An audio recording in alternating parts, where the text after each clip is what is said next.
sholli wa sallim wa barik ala sayyidina Muhammad wa ala ali sayyidina Muhammad walhamdulillahi rabbil alamin.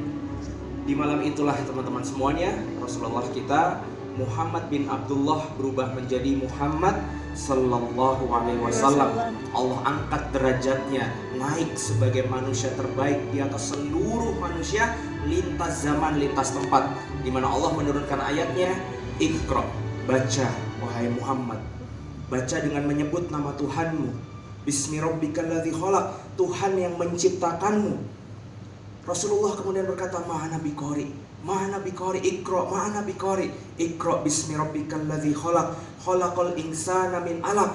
Allah yang menciptakan Rasulullah kita dan seluruh daripada kita semua. Iqra wa rabbukal akram, dialah Tuhan yang mulia, sementara kita hanya segumpal darah. Kita diciptakan dari sesuatu yang hina, masuk lewat sesuatu yang hina, keluar dari sesuatu yang hina, setiap hari membawa sesuatu yang hina. Allah akan menjelaskan alladzi 'allama bil qalam, lewat perantara kolam, perantara pena, apa-apa yang tidak Allah, apa-apa yang tidak kemudian Allah Rasulullah itu manusia fahamkan.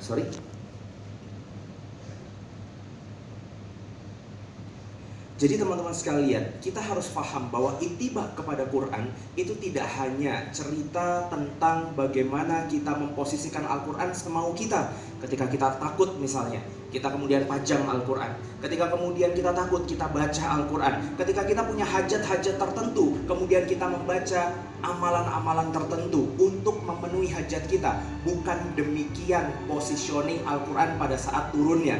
Allah Subhanahu wa taala menurunkan Al-Quran sebagai hudalinas, hudalil mutakin, petunjuk, di mana petunjuk itu bukan untuk dibaca saja.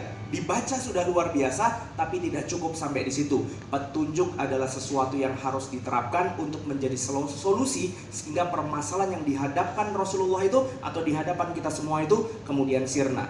Maka kita kemudian bertanya kepada diri kita, apakah benar kita sudah berittiba melihat Al-Quran sebagaimana Rasulullah melihat Al-Quran? Maka dari sinilah teman-teman harus memahami bahwa ustadz dan ulama kita itu sudah berjibaku untuk menjelaskan Al-Quran secara komprehensif kepada kita semua, untuk memahamkan kita tentang keseluruhan Al-Quran, bukan sepotong demi sepotong yang banyak daripada kita masih lakukan.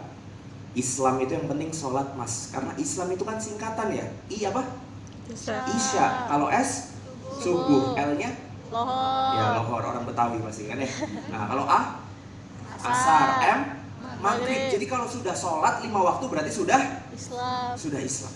Enggak, Islam itu yang penting sedekah. Karena seluruh solusi daripada kita, jawabannya adalah sedekah. Mau apa? Bebas hutang, sedekah. Mau apa? Punya jodoh yang cantik, nah sedekah aja. Enggak, Islam bukan itu. Islam itu yang penting tazkiyatun nafs, yang penting kita banyak zikir. Karena besok yang kemudian dipanggil masuk surga itu yang tatmainul qulub, yang hatinya bersih. Ayo banyak-banyak wirid. Islam sama dengan zikir. Oh enggak, Islam belum Islam kalau belum bahasannya politik Islam, belum bahasannya muamalah Islam. Terus dipenggal demi dipenggal, sampai kemudian muncul kelompok-kelompok orang yang memahami Islam sepotong demi sepotong.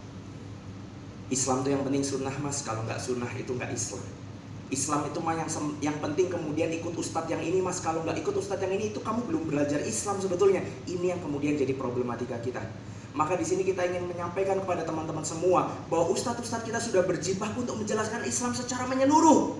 Maka terimalah Islam secara kafah sebagaimana yang diharapkan oleh Rasulullah, sehingga kita benar dalam berittiba kepada Al-Quran. Teman-teman sekalian, setiap ustadz punya keilmuan dan pendekatan yang berbeda-beda. Rasulullah itu salah satu konsekuensinya adalah mengamalkan sunnah. Dan selamat dunia akhirat hanyalah milik yang berakhlakul karimah. Kalau Allah aja kangen sama kita kangen gak sih sama Allah? S berbanding lurus dengan P, hukum Pascal. Gaya berbanding lurus dengan tekanan. Masuk bab akhlak, makin banyak gaya, makin banyak tertekan. Aku sebenarnya paling gak ingin ngaji bareng Habib, selain kalah nasab dan kalah ganteng.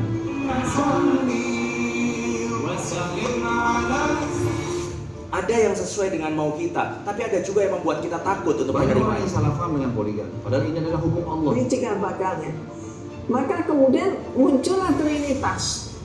Wa ahallallahu al-bai'a wa harrama riba. Allah telah melarang. cara paling mudah untuk masuk surga adalah mencintai saudara antum dan membersamai mereka. Di depan mata Nabi ada kemungkaran, dibiarkan, disenyumi, mustahil.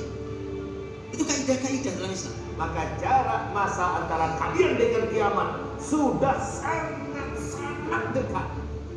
Semua menggunakan dalil, semua menggunakan dasar, semua berbicara atas dasar kebenaran, atas Al-Quran dan As-Sunnah. Tapi pertanyaannya, maka meliputi apa syariat Islam? Maka di sini izinkan saya untuk sedikit menjelaskan tentang keseluruhan dan kesempurnaan syariat Islam. Teman-teman sekalian, Islam bisa kita jelaskan dengan sederhana, kesempurnanya lewat 3 dimensi syariat Islam. Coba kita perhatikan baik-baik. Islam membahas perkara akidah, hubungan kita dengan Allah, hablu minallah.